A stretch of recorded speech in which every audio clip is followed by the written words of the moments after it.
हम सिर्फ मुस्लिम ही नहीं कहेंगे जो गोश्त खाने वाले लोग हैं, लेकिन ये जो भी हो रहा है गलत हो रहा है। तो रमज़ान मुबारक का महीना आ रहा है, लोग रोज़ा रखेंगे, इफ्तार सहरी के लिए उनको गोश्त ज़रूरी चाहिए। अब किसी के त्यौहार के ऊपर अगर उनको कहा जाए कि नहीं आपको ये नहीं खाना, ये करना है, तो गलत है। हालांकि जब त्यौहार होते हैं हम अपने हिंदू भाइयों के साथ मिलकर त्यौहार मनाते हैं। पाँच या 6 उलमाओं की तस्वीरें लगाकर उनको मौलाना वायरस लिखा गया, और एक तरफ हम देखते हैं कि पूरा गुट है पूरा कि वो बिल्कुल एकता के दुश्मन हैं। जी। तो ऐसे लोग लगातार इस तरह का दुष्प्रचार कर रहे हैं, मुस्लिमों को गाली दे रहे हैं, मुसलमानों की चंद उलमाओं की फोटो लगा करके उनको मौलाना वायरस कहा जाता है, ये कितना सही है? देखिए मैं आपको बताऊं, इनको असल में पीछे से हुकूमत की तरफ से सपोर्ट है। नहीं, मुझे तो नहीं लगता कोई मोदी जी के खिलाफ बोल रहा। मोदी जी प्रधानमंत्री जी भला बादशाह के खिलाफ आप कौन बोल सकता है? मेरे साथ इस वक्त मौजूद हैं एमआईएम के जिला अध्यक्ष मौलाना इमरान कासमी, जो लगातार अपनी मेहनत को लेकर और लगातार एमआईएम का परचम लहराने में जिस तरीके से मेहनत कर रहे हैं, इस वक्त मेरे साथ है। इनसे थोड़ा सा चर्चा कर लेते हैं।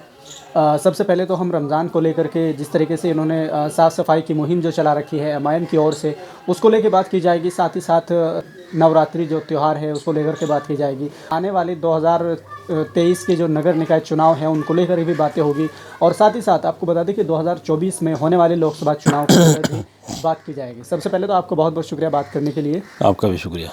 मौलाना, मुझे सबसे पहले ये बताएं कि रमज़ान मुबारक को लेकर जिस तरह से आप सफाई अभियान चला रहे हैं, तो क्या सिर्फ रमज़ान को लेकर के चला रहे हैं या फिर दूसरा त्यौहार आने वाला है उसको लेकर के भी आप ये अभियान चला रहे हैं? देखिए मेरे भाई, हमने अभी आपने देखा होगा एसडीएम महोदय को ज्ञापन भी दिया था।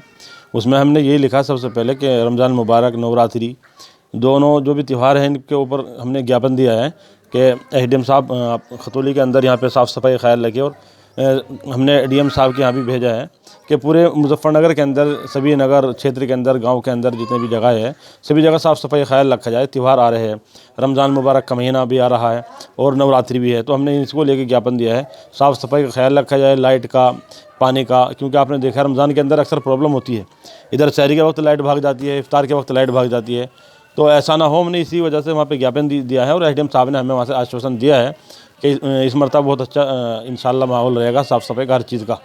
नवरात्रि त्यौहार इनका आने वाला है, रमज़ान के साथ साथ में वो भी है। तो ऐसे में अब लगातार कई सालों से, जब से यूपी के मुख्यमंत्री योगी आदित्यनाथ बने हैं, तो अक्सर ऐसा देखने को मिलता है कि गोश्त को बंद कर दिया जाता है।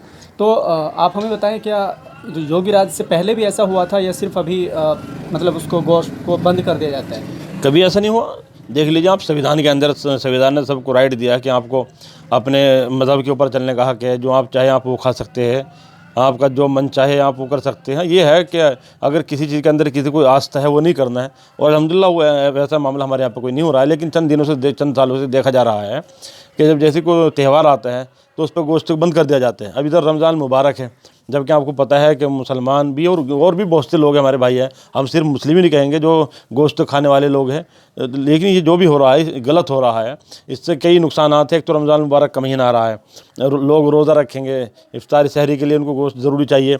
और फिर दूसरा मसला ये है, कुछ हमारे भाई है जिनका कारोबारी है, उनके कारोबार के ऊपर बहुत असर पड़ता है। एक तो आप देख लीजिए इस वक्त महंगाई जो आसमान छू रही है, पेट्रोल डीजल के रेट देख लीजिए, और आप सिलेंडर का प्राइस देख लीजिए कहाँ पर पहुँचा हुआ है। तो ऐसे में अगर उनके कारोबार बंद करा दिया जाए कि फिर वो लोग भूखे मरेंगे। और आप हालत देख लीजिए आज देश की कंडीशन क्या है, हर आदमी कारोबार के लिए परेशान मारा फिर रहा है, और ऐसे में फिर उनके कारोबार बंद कराया जाए तो जो भी कुछ हो रहा गलत हो रहा है, ऐसा नहीं होना चाहिए बिल्कुल भी। तो आप विरोध इसके बंद होने का क्या मजदूर के लिए कर रहे हैं या फिर इसलिए कि रमज़ान में खाने को नहीं मिलेगा? देखिए आप, सबसे पहले तो हम मजदूर के लिए कर रहे हैं, जिनकी बेचारों का रोजी रोटी यही है, उनकी दुकानें खुली, बाकी तो उनके पास लाइसेंस है, वो लाइसेंस लेकर चला रहे हैं और फिर लोग खाते भी है। अब किसी के त्यौहार के ऊपर अगर उनको कहा जाए कि नहीं आपको ये नहीं खाना, ये करना है, तो गलत है। सभी समुदायों के लिए, कोई भी हो। हालांकि जब त्यौहार होते हैं हम अपने हिंदू भाइयों के साथ मिलकर त्यौहार मनाते हैं। अभी पीछे एक जयंती निकली थी, हम लोग उसमें भी शामिल थे इंस्पेक्टर साहब के साथ में। लेकिन ये जो हो रहा है हमारे देश के अंदर, जो नफरत फैलाई जा रही है सिर्फ 2024 के चुनाव को लेकर, ये बहुत गलत हो रहा है। आपने कहा 2024 के चुनाव को देखते हुए ये सब किया जा रहा है। ऐसे में मैं आपसे एक राय और जानना चाहूँगा कि जिस तरीके से एक टाइम्स नाउ के एक प्रोग्राम में हमने देखा कि उसमें पाँच या 6 उलमाओं की तस्वीरें लगाकर उनको मौलाना वायरस लिखा गया, और एक तरफ हम देखते हैं कि पूरा गुट है बिल्कुल एकता के दुश्मन हैं। तो ऐसे लोग लगातार इस तरह का दुष्प्रचार कर रहे हैं, मुस्लिमों को गाली दे रहे हैं, समाज को गाली दे रहे हैं, लेकिन एक तरफ उनको बचाते हुए किस तरीके से मुसलमानों के चंद उलमाओं की फ़ोटो लगा करके उनको मौलाना वायरस कहा जाता है, ये कितना सही? देखिए मैं आपको बताऊँ, इनको असल में पीछे से हुकूमत की तरफ से सपोर्ट है। अगर इनको सपोर्ट ना होती, इनकी हिम्मत नहीं थी, ये राजस्थान के अंदर उन 2 मासूमों का कत्ल करते हैं, उनको किस तरीके से मारा गया और फिर ज़िंदा जला दिया गया। अगर इनको पीछे सपोर्ट ना होती, जिस तरह ये आजकल कुछ भी मुंह में आता है गंदगी बक देते हैं, तो आज ये ऐसा ना होता। लेकिन इनको सपोर्ट है प्रशासन की तरफ से भी और हुकूमत की तरफ से इनको सपोर्ट मिल रही है। और रहा मसला उलमा का, आप तवारीख उठाकर देख लीजिए, इस मुल्क के अंदर अगर सबसे बड़ी किसी कुर्बानी है तो यही वो उलमा है, यही वो मदारिस चलाने वाले हैं जिनकी वजह से हमारा हिंदुस्तान आज़ाद हुआ है। आप तवारीख उठाकर देखें, सबसे ज़्यादा कुर्बानियाँ उलमा की है। और उलमा तो लोगों को जीने का सलीका बताते हैं, किस तरीके से ज़िंदगी गुजारनी है। अपने मंचों से वो लगातार मोदी जी के खिलाफ बोलते हैं, जो देश के प्रधानमंत्री, उनके खिलाफ लगातार बोलते हैं। तो क्या वो अगर इस चीज़ों से बचे तो कितना अच्छा रहेगा कि वो मोदी जी के खिलाफ ना बोले? क्यों बोलते हैं? मुझे तो नहीं लगता कोई मोदी जी के खिलाफ बोल रहा। मोदी जी प्रधानमंत्री जी, भला बादशाह के खिलाफ कौन बोल सकता है? हाँ, जो हक है वो आवाज़ उठानी चाहिए। हाँ, मुखालफत नहीं करनी चाहिए, वो हमारे प्रधानमंत्री जी है मेरे भाई।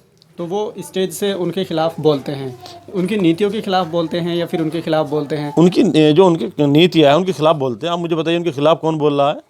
अगर उनके खिलाफ बोला कोई अंदर बंद करा देंगे। आप देखें नहीं किस तरह लोग ठोका जा रहा है, लोगों मकान गिराए जा रहे हैं।